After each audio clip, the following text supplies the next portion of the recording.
خلیفہ کے ہم ہیں خلیفہ ہمارا، وہ دل ہے ہمارا آقا ہمارا، ہمارا ہمارا خلیفہ ہمارا، وہ دل ہے ہمارا آقا ہمارا، وہ دل ہے ہمارا آقا ہمارا۔ Assalamu alaikum and welcome to This Week with Huzur. Today we are honored to present highlights of two virtual mulaqats with Hazrat Khalifatul Masih, may Allah be his helper, last weekend. Both were with members of the Jamaat from Germany, and we begin with Saturday's event, where beloved Huzur met with young Khuddam. Last weekend, Hazrat Khalifatul Masih V, may Allah be his helper, held two virtual mulaqats with over 1,500 members of Majlis Khuddamul Ahmadiyya Germany during the National Ijtima held at the FSV Stadium in Frankfurt. In Saturday's mulaqat, following a short formal session, Hazur answered questions of younger members of Khuddam of a school-going age.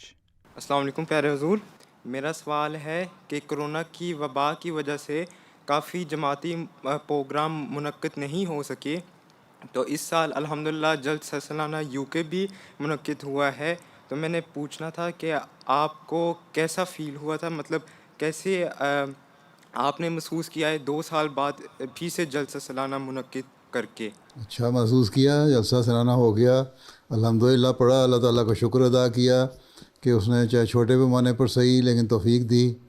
لیکن یہ ہے کہ on line اس جلسے کو جو دنیا نے MTA کے ذریعے سے جماعتوں میں مختلف جگہوں پر اکٹھے ہو کے جمع ہو کے بھی سنا، اور دوسرے گھروں میں بھی بیٹھ کے سنا، اور گھروں سے مجھے لوگوں نے لکھا کہ ہم نے تو گھروں میں بھی اکٹھے ہو کے سنا، اور وہی ماحول پیدا کرنے کی کوشش کی، لنگر کا آلو گوشت بنانے کی کوشش کی، لنگر کی دال بنانے کی کوشش کی۔ اس جماعتی طور پہ تو ویسے ہی ہو رہا تھا انتظام، تو اس میں بھی جو میری رپورٹس ہیں اس کے مطابق تو لاکھوں لوگوں نے جلسہ سن لیا۔ گیدرنگ کے جو اکٹھے ایک جگہ جمع ہو کے مختلف جماعتوں میں سنا، وہ بھی لاکھ سے زیادہ ہی ہوں گے۔ تو اس لحاظ سے اللہ تعالیٰ نے اس کووڈ کے بعد ایک بریک تھرو کیا، اور آئندہ انشاءاللہ راستے کھل گئے۔ یہ جو خیال تھا کہ اب جلسے پتہ نہیں کب ہوں گے کب نہیں ہوں گے، اور مایوسی سی ایک کیفیت، ایک یاس کی کیفیت طاری ہو گئی تھی جماعت کے لوگوں میں، وہ دور ہو گئی، اور وہ جب دور ہو گئی تو ظاہر ہے خوشی ہونی تھی اس سے مجھے، ٹھیک ہے، اور میرا خیال ہے تم لوگ بھی خوش ہو گئے ہوگا، نہیں ہوئے؟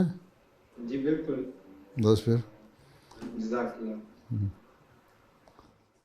میرا سوال ہے افغانستان کی جنگ کے بعد دنیا پہ کیا اثر پڑے گا؟ یہ جنگ تو پچھلے 100 سال سے لڑی جا رہی ہے افغانستان میں، اس طرح ہی ہیں، فساد فتنے پیدا ہوتے رہتے ہیں، اور یہ تو صورتحال افغانستان کی چل رہی ہے، اس وقت سے چل رہی ہے جب سے کہ حضرت مسیح موعود علیہ السلام نے فرمایا تھا سید عبداللطیف شہید کی شہادت کے بعد کہ تو امن میں نہیں رہے گی زمین کابل، تو امن تو برباد ہو گیا ان کا، اور یہ امن کی کیفیت جو ہے وہ بے امنی کی کیفیت وہ چل رہی ہے، اور اب بھی طالبان آ گئے ہیں، تو یہ دیکھتے ہیں کس طرح حکومت چلاتے ہیں، اور کتنی دیر باہر کی حکومتیں ان کے ساتھ چل سکتی ہیں۔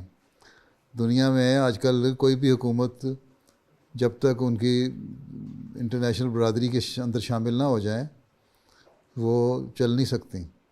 آخر آپس میں اتنا رابطہ ہو چکا ہے ملکوں کا، اور ہر ایک ملک دوسرے پہ ڈپینڈنٹ ہے، تجارت ہے، تو یہ چیزیں جو ہیں بہرحال طالبان کو بھی ریئلائز کرنی پڑیں گی۔ اگر تو یہ شرافت سے حکومت چلائیں گے تو دنیا کے ساتھ کچھ دیر چلتے رہیں گے، لیکن جو ان کی شدت پسندی کی سوچ ہے اس سے بظاہر یہی لگتا ہے کہ کچھ عرصے کے بعد دوبارہ فساد وہاں پیدا ہوں گے، اور ان لوگوں میں سے خود ہی لوگ اٹھیں گے۔ بلکہ اب بھی جس طرح انہوں نے طالبان نے آتے ہی افغانستان کے جھنڈے کو نیچے گرا کے اپنا طالبان کا جھنڈا لہرا دیا، یہ کوئی ملک فتح تو نہیں کیا تھا، تو افغانستان کا جھنڈا تو رہنا چاہیے تھا۔ اس پہ لوگوں نے ریئیکٹ کیا اور جلوس بھی نکالے، اور اس کے خلاف جھنڈا افغانستان کا جھنڈا بھی لہراتے رہے۔ اس کے نتیجے میں یہی خبریں ہیں کہ طالبان نے ان پہ فائرنگ بھی کی، کچھ لوگ مرے بھی۔ تو فساد اور فتنہ تو ابھی بھی پڑا ہوا ہے. دنیا پہ اس کا کیا اثر ہونا ہے؟ ہاں ملک کے اوپر یہ اثر ہے کہ وہاں فتنہ و فساد پہلے سے بڑھ جائے گا اگر یہ طالبان اپنی پالیسی کو چینج کر کے امن اور صلح اور صفائی کی پالیسی پہ عمل نہ کریں گے تو. ٹھیک ہے. باقی دنیا والی جو قومیں ہیں وہ دیکھیں گی. اگر دنیا کو یہ محسوس ہوا کہ یہ دنیا کے لیے خطرہ ہے تو پھر دوبارہ وہاں کوئی نہ کوئی حکومت آئے گی اور قبضہ کرنے کی کوشش کر دی. امریکہ پہلے رشیا تھا، رشیا نکلا تو امریکہ نے قبضہ کر لیا. اب امریکہ نکلا ہے تو چائنا شاید اپنی برتری ثابت کرنے کے لیے وہاں دخل اندازی کرے. پھر اور بعض ملک آئیں گے وہ بھی دخل اندازی کریں گے. تو اس طرح ایک تھوڑی سی سیاست میں، بین الاقوامی سیاست میں تھوڑی سی تبدیلی پیدا ہوگی اس ریجن کی امپورٹنس کی وجہ سے کہ افغانستان پہ کسی کا قبضہ رہے. لیکن یہ سب ڈپینڈ کرتا ہے کہ جو طالبان ہیں وہ کس طرح بیہیو کرتے ہیں. تو ابھی آگے آگے دیکھو کیا ہوتا ہے، پھر پتہ لگے گا. صورتحال 2-4 مہینے گزرنے دو، پتہ لگ جائے گا، ساری صورتحال واضح ہو جائے گی.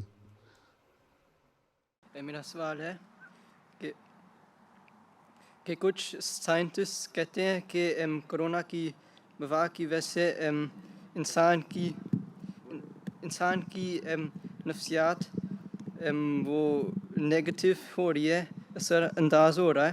اور میرا سوال ہے پیارے حضور کہ آپ کا اس بارے میں کیا نظریہ ہے اور اس سے آپ کی زندگی میں کیا تبدیلی آئی ہے؟ میری تو کوئی تبدیلی نہیں آئی.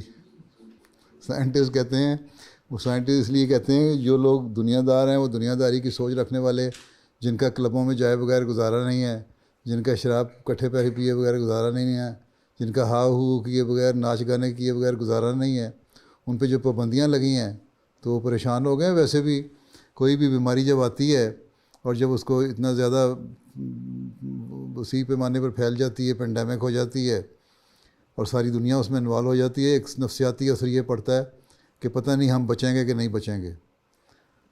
مگر اگر یہ انسان کو یہ پتہ ہو کہ زندگی اور موت اللہ تعالیٰ کے ہاتھ میں ہے اور جو احتیاطی تدابیر اللہ تعالیٰ نے کہی ہوئی ہیں ان کو اختیار کرنا چاہیے، جو میسر علاج ہیں وہ کرنے چاہیے، تو پھر دنیا کی بعض چیزیں نہ ملنے کی وجہ سے، بعض ایکٹیویٹیز نہ ہونے کی وجہ سے، یا بعض جو روٹین ہے اس کی تبدیل ہونے کی وجہ سے ایک معمولی پریشانی تو ہوتی ہے، لیکن اتنے زیادہ پریشان ہونے کی ضرورت نہیں. اللہ تعالیٰ سے دعا کرنی چاہیے کہ اللہ تعالیٰ حالات جلد بدلے اور اللہ تعالیٰ کی طرف رجوع کریں. اگر دنیا والے تو یہ جو ڈپریشن والی بیماری ہے اگر کسی کو ہے اس پینڈیمک کی وجہ سے، وہ بھی دور ہو جائے گی. اللہ تعالیٰ کہتا ہے اللہ بذکر اللہ تطمئن القلوب، کہ اللہ تعالیٰ کے ذکر سے دنوں کو اطمینان ملتا ہے. تو اس میں زیادہ سے زیادہ اللہ کی طرف رجوع کرنا چاہیے، لیکن دنیا دار اس طرف رجوع نہیں کرتے، اس لیے وہ زیادہ متاثر ہوتے جاتے ہیں. باقی جہاں تک میری روٹین کا سوال ہے، میری سوال یہ ہے کہ ملاقاتیں بند ہو گئیں جو آمنے سامنے ہوا کرتی تھیں. اس کے علاوہ تو میری روٹین میں کوئی فرق نہیں پڑا. مجھے تو صبح سے لے کے شام تک کام کے بعد فرصت ہی نہیں ملتی. مجھے پتہ نہیں لگتا پینڈیمک باہر پھیلا بھی ہوا کہ نہیں ہے. اور وہ جو تھوڑی بہت کمی تھی ملاقاتوں کی، وہ اس طرح ورچوئل ملاقاتوں سے تم لوگوں سے کر کے میں پوری کر لیتا ہوں. کم از کم ہفتے میں 2 دن تو اس طرح گزر جاتے ہیں. باقی مصروفیت ہوتی ہے، پھر دفتری ملاقاتیں بھی چل رہی ہوتی ہیں میری، باقی خط و کتاب بھی چل رہی ہوتی ہے، ڈاک بھی چل رہی ہوتی ہے. یہ سب سسٹم چل رہا ہے اللہ کے فضل سے. جماعت احمدیہ کہ اتنی دنیا میں پھیلی ہوئی ہے، اس کے کاموں کو دیکھنا، نگرانی کرنا، وہ وقت کا پتہ ہی نہیں لگتا کس طرح گزر گیا، بلکہ وقت تو تھوڑا لگتا ہے اور کام زیادہ لگتا ہے. میرا سوال ہے آپ سے، آپ کو اپنی مصروفیات مشکل لگتے ہیں؟ ظاہر ہے کام جو ہے اگر صحیح طرح کرنا ہو تو کام تو مشکل ہوتا ہی ہے، لیکن اللہ تعالیٰ اس کو آسان کر دیتا ہے اور کام ہو جاتا ہے. تقریباً روز کا روز کام میں نکال ہی لیتا ہوں. باقی پھر بھی فکر یہ رہتی ہے کہ جو حق ہے کام کرنے کا ادا ہو جائے. اگر نہیں ادا ہوا تو کہیں اللہ تعالیٰ کی ناراضگی نہ ہو، تو اس لحاظ سے مشکل ہوتی ہے. ٹھیک ہے. باقی کام تو ہر کام اگر سنجیدگی سے آدمی نے کرنا ہے تو مشکل ہی ہوتا ہے، اس کو محنت کرنی پڑتی ہے. ٹھیک ہے. چلو. میرا سوال ہے کہ آج کل جو کرونا کی وبا چل رہی ہے اس میں گھروں میں بھی بہت مسئلے ہوئی ہیں اور اس کا کیا حل ہو سکتا ہے؟ کیا ہو رہا ہے گھروں میں، کیا ہو رہا ہے؟ کہ مسئلے کہ ایک دوسرے کی لڑائیاں. بات یہ ہے اس کرونا کی وبا میں تو پھر اللہ تعالیٰ کی طرف جھکنا چاہیے نا. اگر یہ وبا ہے اور اللہ تعالیٰ کی طرف سے سزا ہے تو تب بھی آپس میں محبت پیار قائم ہونا چاہیے اور اللہ تعالیٰ سے معافی اور توبہ مانگنی چاہیے. آپس میں صلح صفائی کی فضا پیدا کرنی چاہیے کہ اللہ تعالیٰ اس ابتلا کو ہمارے سے دور کر دے، وبا کو دور کر دے. اور اگر یہ کوئی امتحان ہے تو تب بھی اللہ سے دعا کرنی چاہیے اللہ تعالیٰ ہمیں اس امتحان میں کامیاب کر دے اور اس میں آپس میں محبت اور پیار پیدا ہو. اللہ تعالیٰ کہتا ہے کہ ایک دوسرے کا خیال رکھو. حضرت مسیح علیہ السلام نے فرمایا کہ اللہ تعالیٰ جو ہے حقوق العباد کی طرف بہت توجہ دلاتا ہے. اللہ تعالیٰ بعض دفعہ اپنا حق جو ہے وہ معاف کر دیتا ہے، چھوڑ دیتا ہے، لیکن بندوں کا حق اگر تم ادا نہیں کرتے تو وہ معاف نہیں کرتا. اگر خامند بیوی کا حق ادا نہیں کر رہا اور لڑائیاں بلا وجہ کر رہا ہے، ابھی میں نے اتنا لمبا خطبہ دیا ہے، تقریر کی ہے لجنہ جلسے پہ، تو وہ گناہ گار ہے. اگر بیوی خامند کا حق ادا نہیں کر رہے، بلا وجہ لڑائیاں کرنے کی کوشش کر رہی ہے تو وہ بھی حق ادا نہیں کر رہی. اگر بہن بھائی آپس میں لڑ رہے ہیں تو وہ بھی حق ادا نہیں کر رہے. اگر باپ بیٹیوں کو بچوں کے ساتھ صحیح سلوک نہیں کر رہا تو وہ بھی حق ادا نہیں کر رہا. اگر ماں چڑچڑی ہو گئی ہے اور بچوں کو تنگ کر رہی ہے تو وہ بھی نہیں. کہ سب کو ایسی حالات میں تو سب کو ایک ایسی طاقت بن جانا چاہیے جو اکٹھی ہو.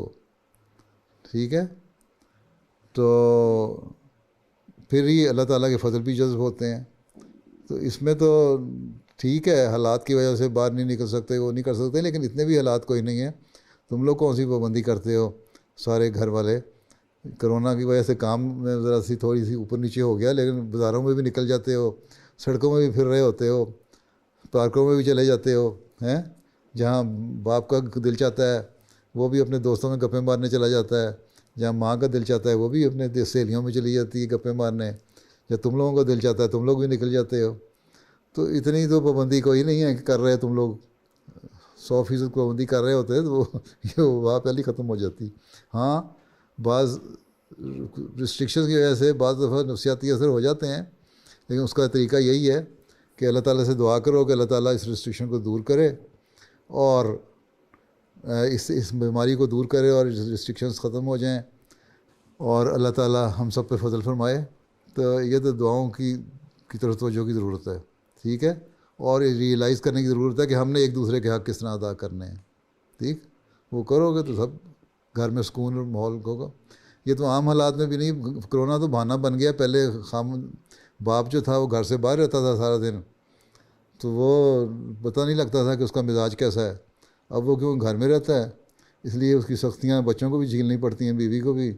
اس لیے تم کہتے ہو ابا نے ایسا کر دیا، ابا نے ایسا کر دیا، یا اماں چڑچڑی ہو گئی ہیں. پہلے تم لوگ بھی باہر گھومتے رہتے تھے، اب تم لوگ بھی ذرا کم باہر گھومتے ہو، لیکن گھومتے ہو یہ مجھے پتہ ہے نا. چلو بس دعا کیا کرو کہ اللہ تعالیٰ اس کو چل دے. آمین.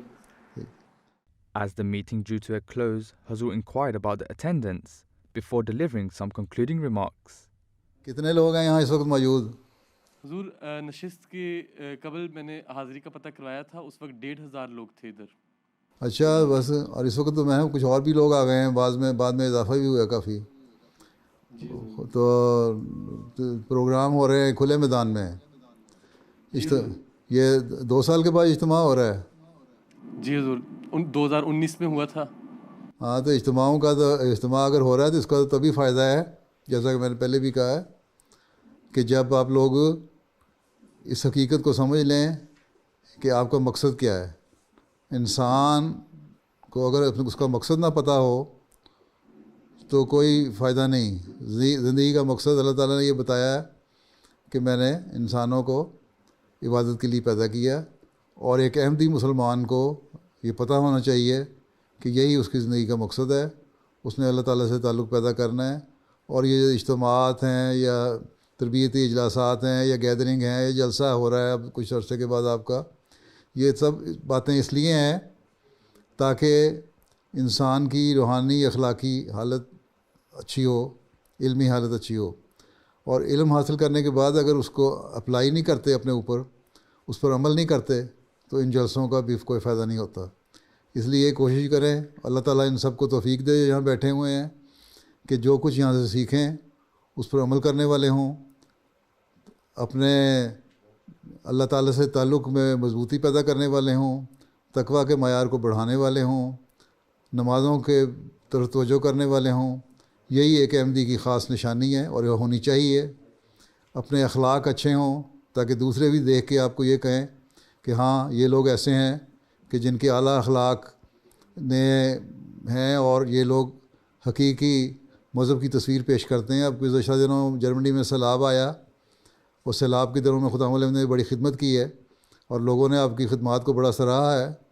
اللہ تعالیٰ ان سب خدام کو بھی جزا دے جنہوں نے خدمت کی, اور اس کا نیک اثر بھی دنیا لوگوں پہ پڑا. اب نیک اثر صرف دنیاوی لحاظ سے نہ ہو بلکہ دینی لحاظ سے بھی نیک اثر ہونا چاہیے, اور انہی علاقوں میں فائدہ اٹھاتے ہوئے آپ ویسے بھی جاتے رہیں. وہاں اب خدمت ایک دفعہ کر لی ہے, وہاں پیار اور محبت اور امن کا پیغام بھی پہنچاتے رہیں تاکہ وہاں سے آپ کے رابطے وسیع ہوں. لوگوں کے دل اس وقت نرم ہے ان علاقوں میں آپ کے لیے, اور ان کی نرمی سے فائدہ اٹھائیں. اور یہی ایک حقیقی مومن کی نشانی ہے کہ وہ ہر موقع پر اللہ تعالیٰ کی توحید کو قائم کرنے کی کوشش کرتا ہے اور اسلام کے حقیقی پیغام کو پہنچانے کی کوشش کرتا ہے. اللہ تعالیٰ آپ سب کو اس کی توفیق عطا فرمائے. السلام علیکم ورحمۃ اللہ. جزاکم اللہ خیر. السلام علیکم ورحمۃ اللہ وبرکاتہ. اللہ حافظ. السلام علیکم. اللہ حافظ. السلام علیکم. The following day, Hazur Anwar, may Allah be his helper, once again virtually graced the National Ijtima with his presence, and students in higher education had the chance to ask Hazur questions. Prior to the questions, Hazur spoke to the Sadr Khuddam about the weather conditions. صدر صاحب, کل آپ کے ایک لڑکے نے کہا تھا گرمی بڑی ہے, ٹھنڈ ہو جائے, آج بارش شروع ہو گئی ہے تو اب مشکل پڑ گئی. پیچھے بیٹھے چھتریوں پہ چھتریاں کھل رہی ہیں اور آپ نے بغیر برساتی کے بغیر چھتری کے بیٹھے ہوئے ہیں. اگلوں کو بارش نہیں پڑ رہی؟ حضور ابھی تو کسی قسم کی دشواری نہیں ہے, اور انشاءاللہ ہم بیٹھے رہیں گے, بارش جیسی بھی ہوگی انشاءاللہ. اچھا جی, چھوٹے چھوٹے وہ پلاسٹک کی جیکٹس دی ہیں اگر بہت زیادہ ہوتا ہے, لیکن میرا خیال ہے اس کی اللہ تعالیٰ کرے ضرورت نہیں پڑے گی. ابھی تھوڑی تھوڑی فوار پڑ رہی ہے. جی حضور, اور الحمدللہ اچھا محسوس ہو رہا ہے. اچھا چلیں پھر اس لڑکے کی دعا قبول ہو گئی ہے. کبھی کہتا تھا دعا کریں کہ بارش موسم اچھا ہو جائے. اب دیکھتے ہیں کتنا صبر ہے موسم اچھے میں. اچھا کیا کہتے ہیں اب؟ اکثر رہنمائی چاہتا ہے کہ حضرت مسیح موعود علیہ السلام نے جو کابل کے متعلق پیشگوئی فرمائی تھی, جس پر پیارے آقا نے کل روشنی بھی ڈالی ہے, اب پوچھنا یہ ہے کہ کیا سرزمین کابل کو کبھی امن نصیب ہوگا اور کیسے؟ سرزمین کابل میں امن ہوگا اس وقت جب یہ لوگ خدا تعالیٰ کی رجوع کریں گے اور خدا تعالیٰ کے فرستادے کی بات کو سنیں گے. ٹھیک ہے, اور جو انہوں نے ظلم کیے ہیں اس کا مداوع کریں گے, اور اس کا مداوع یہی ہے کہ اللہ تعالیٰ نے اس زمانے میں جس امام کو بھیجا ہے, حضرت صلی اللہ علیہ وسلم کے جس غلام کو بھیجا ہے کہ دین کو نئے سرے سے کی اشاعت کرے اور دنیا میں پھیلائے, اس کو مانیں گے تو پھر امن دنیا میں قائم ہوگا. اور یہی شرط کابل کے لیے ہے, نہیں تو اسی طرح لڑائیاں اور فساد اور جھگڑے ہوتے رہیں گے. اور یہ عمومی طور پر مسلم امہ کا بھی یہی دیکھ لیں, یہی حال ہے. تو جب اللہ تعالیٰ کی بات کو نہ مانیں, اللہ تعالیٰ کی بات کو نہ صرف نہ مانیں نہیں بلکہ اس کی سخت مخالفت بھی کریں, نفی بھی کریں, اور اپنا دین اپنی مرضی کا دین پھیلانے کی کوشش کریں. کہیں بلاسفیمی لا کو کہتے ہیں کہ یہ ہوتا ہے, کہیں اپوسٹسی لا قائم کر دیتے ہیں, کہیں اپنی مرضی سے کچھ اور کر دیتے ہیں. کہتے یہ ہیں کہ ہم ظلم نہیں کریں گے. قرآن شریف میں تو اللہ تعالیٰ نے لکھا ہے کہ ایک مومن کی جان, ایک کلمہ گو کی جان لینا بغیر جو ہے وہ تمہیں جہنم میں لے کے جائے گی. یہ کلمہ گوؤں کی مارتے چلے جا رہے ہیں. اب یہاں جو ہوا انقلاب جس کو کہتے ہیں یہ کہ ہم نے فتح مکہ کا جیسا انقلاب پیدا کر دیا, یہاں کون سے کافر تھے؟ وہ تو مسلمان ہیں جن پہ قبضہ کیا تم لوگوں نے. فتح مکہ کہاں سے ہو گئی؟ تو اس طرح تو پھر امن قائم نہیں ہوتا. اللہ تعالیٰ کے حکموں کو تو ماننا پڑے گا. اللہ تعالیٰ کی باتوں کو مانیں گے تو امن ہوگا. اللہ تعالیٰ کے بھیجے ہوئے کی مخالفت کو بند کریں گے تو امن قائم ہوگا. اور ہمارا کام یہی ہے کہ اس پیغام کو پہنچاتے رہنا اور کوشش اور دعا بھی کرتے رہنا کہ اللہ تعالیٰ کرے کہ ان لوگوں کو عقل آ جائے اور یہ ماننے والے ہوں, یہ کم از کم اپنے رویوں کو ٹھیک کرنے والے ہوں, ظلموں کو ختم کرنے والے ہوں. پھر بھی امن کی کوئی گنجائش ہے. اور پھر اللہ تعالیٰ معاف کرنے والا بھی ہے, معاف کرتا ہے. ٹھیک ہے. خاکسار کا سوال یہ ہے کہ جرمنی میں کچھ ماہ میں پولیٹیکل الیکشنز ہیں جس کی وجہ سے ایک بڑا پولیٹیکل چینج آئے گا, کیونکہ اس وقت کی چانسلر پھر سے منتخب نہیں ہو. پھر وہ ریٹائر ہو رہی ہے, اس لیے وہ دوبارہ نہیں آئے گی. ہیں جی حضور. تو اس کی پارٹی اگر جیت جائے گی تو پالیسی تو وہی رہے گی. اچھا سوال کرو. حضور سوال یہی تھا کہ اس بارے میں آپ کی کیا رائے ہے؟ اگر اس کی پارٹی جیت جائے گی تو پالیسی تو وہی ہوتی ہے پارٹی کی. تقریباً تھوڑی بہت باتیں ہوتی ہیں جو چانسلر اپنی مرضی سے کر رہا ہوتا ہے. ہیں اگر دوسری پارٹی آئے گی تو ان کی بھی پالیسیز سمئی ہوئی ہیں, سوائے جو اینٹی اسلام پارٹیاں ہیں یا فار رائٹ کی پارٹیاں ہیں, جو رائٹسٹ ہیں, اگر وہ آتے ہیں تو پھر مسلمانوں کے لیے مسائل پیدا ہو سکتے ہیں. لیکن میرا خیال میں جرمنی میں بے شک مسلمانوں کے خلاف ایک چیز یا غیر ملکیوں کے خلاف ایک ایسا جذبات پائے جاتے ہیں, احساس پائے جاتے ہیں, خیالات پائے جاتے ہیں. لیکن اس کے باوجود جو فار رائٹ پارٹیاں ہیں وہ نہیں جیتیں گی, میرا خیال یہی ہے, اور سموئی ہوئی پارٹیاں ہی جیتیں گی.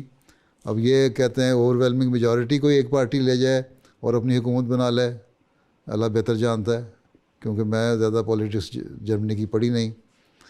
اور یا پھر دو پارٹیاں ایسی جو قریب جن کا مینیفیسٹو قریب خیالات رکھتے ہیں, ان کے وہ آپس میں جوائنٹ ایک حکومت بنا لیں.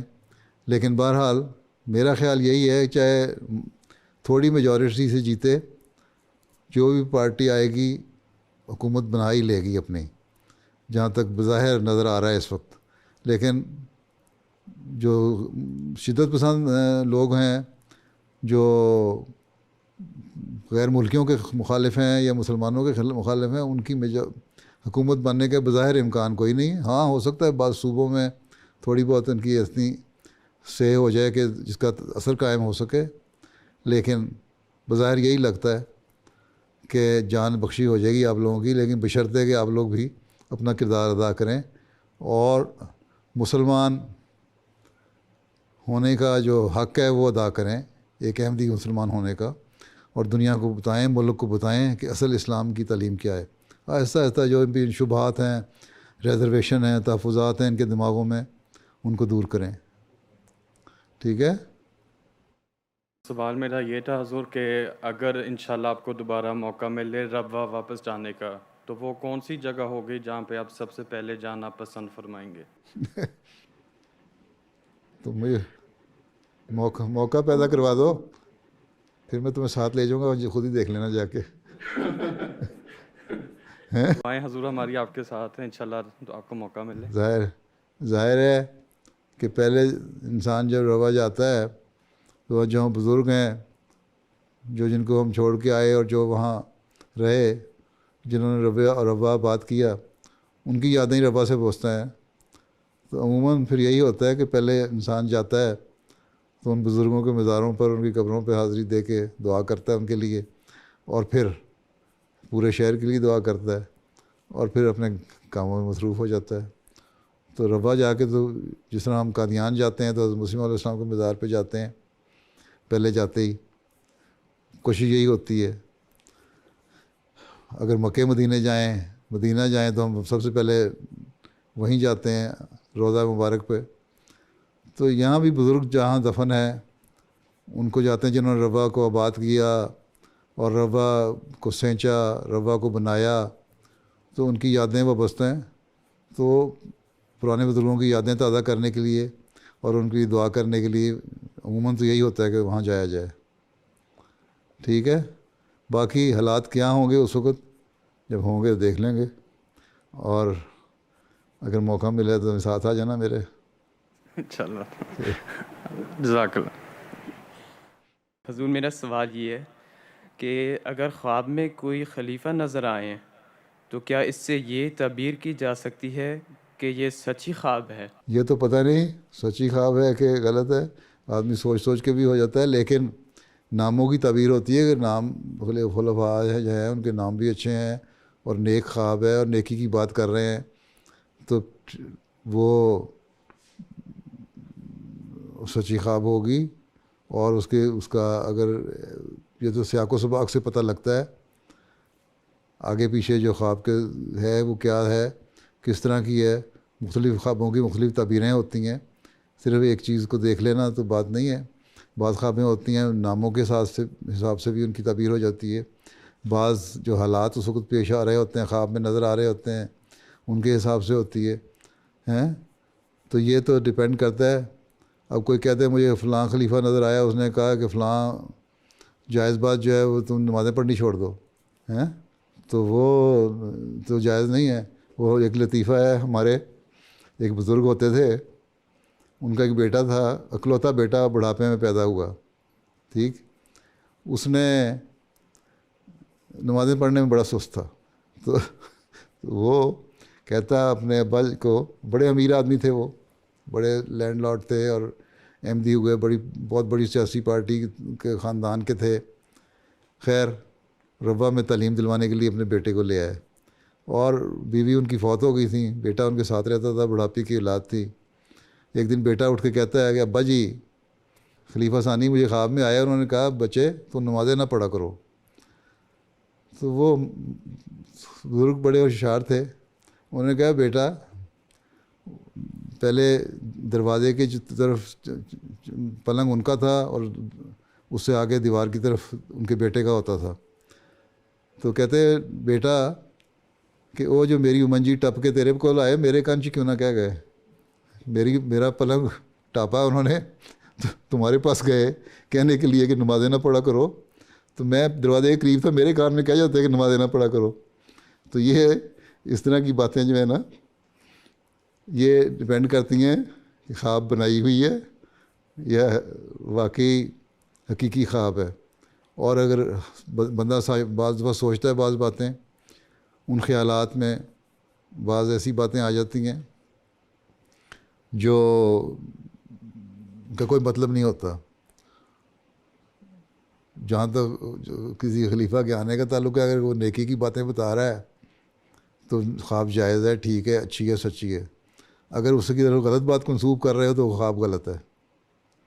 یہ تو انسانی سوچ پہ ڈیپینڈ کرتا ہے. ٹھیک ہے. As the meeting progressed, the rain became increasingly heavy, but the Khuddam remained seated and solely focused upon attaining the guidance and prayers of the Khalifa of the time. Their discipline and patience was appreciated by Hazur in his concluding remarks. اچھا صدر صاحب, وقت ختم ہو گیا ہے اور ماشاءاللہ بارش بھی ساروں لوگوں نے خدام نے اپنے اوپر لے لی. یہ میں نے دیکھ لیا کہ ماشاءاللہ آپ کے خدام میں صبر اور حوصلہ ہے, کم از کم اتنی طاقت ہے, اتنا اظہار ہے کہ بارش کو برداشت کر سکیں.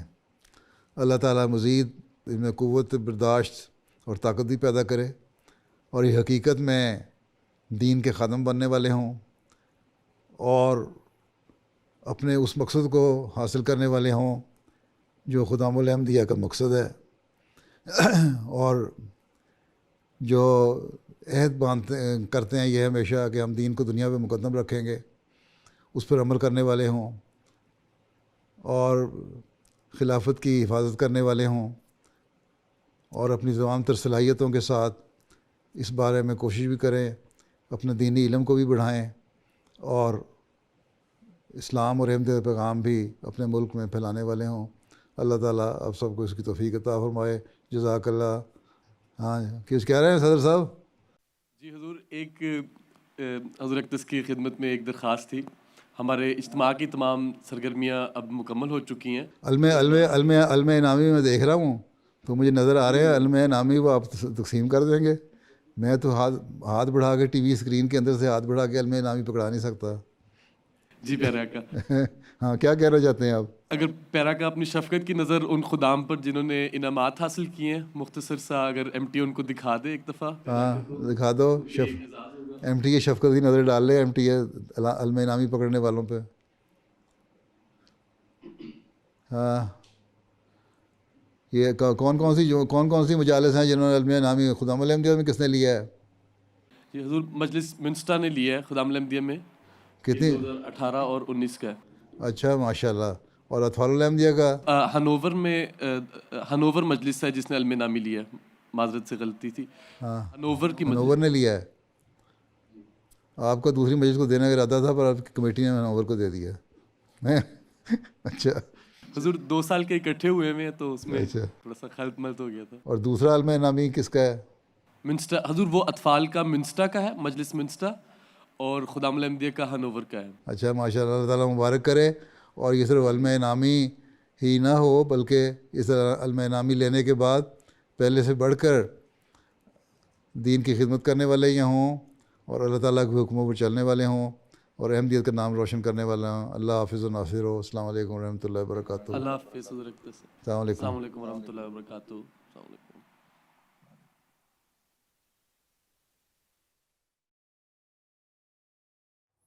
Those were highlights from 2 mulaqats that took place last weekend. We now end with our final segment, a clip from the Friday sermon. Hazrat Khalifatul Masih V, may Allah be his helper, continued his series on the companions of the Holy Prophet sallallahu alaihi wasallam during the Friday sermon. At the end, he announced the launch of a new Ahmadiyya Turkish internet radio station. جمعہ کے بعد میں ایک Turkish internet radio کا افتتاح کروں گا. اس radio channel کا نام اسلام احمدیتین CC یعنی صدائے اسلام احمدیت ہے, جو الحمدللہ اب 24 گھنٹے کی نشریات کے لیے تیار ہے. یہ ریڈیو دنیا بھر میں ٹیبلٹ اور اسمارٹ فون اور لیپ ٹاپ وغیرہ پر ایک لنک کے ذریعے سنا جا سکے گا. 4 گھنٹے پر مشتمل ایک پیکج کو 6 دفعہ دن میں ریپیٹ کیا جائے گا. اس پیکج میں 1 گھنٹہ تلاوت, ماہ ترکی ترجمہ, حدیث نبوی صلی اللہ علیہ وسلم, کلام الامام حضرت مسیح موعود علیہ الصلوۃ والسلام, ترکی زبان میں میرے خطبات کا ترجمہ, نیز مجلس سوال و جواب بھی ایک نشر ہوا کرے گی. دنیا کے 20 ممالک سے زائد ممالک تبلیغی ممالک اور تربیتی مقاصد کے لیے اس ریڈیو سے انشاءاللہ استفادہ ہوگا. میں 20 ممالک سے زائد ممالک استفادہ کر سکیں گے, تبلیغی میدان میں بھی اور تربیتی مقاصد کے لیے بھی. مثلاً آذربائیجان ہے, جارجیا ہے,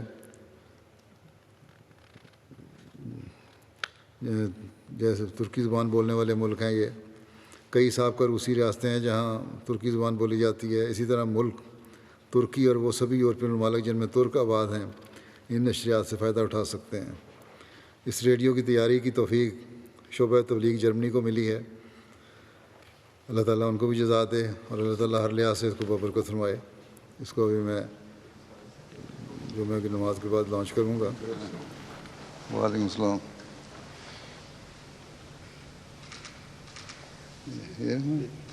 یہ اچھا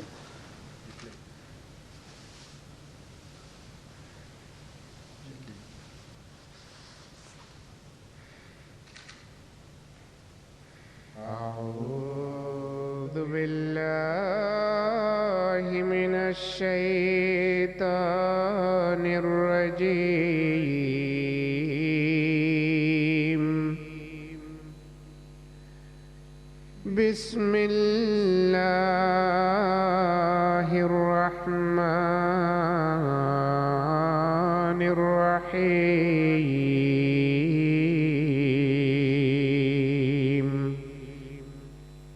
السلام علیکم ورحمۃ اللہ وبرکاتہ. دعا کر لیں.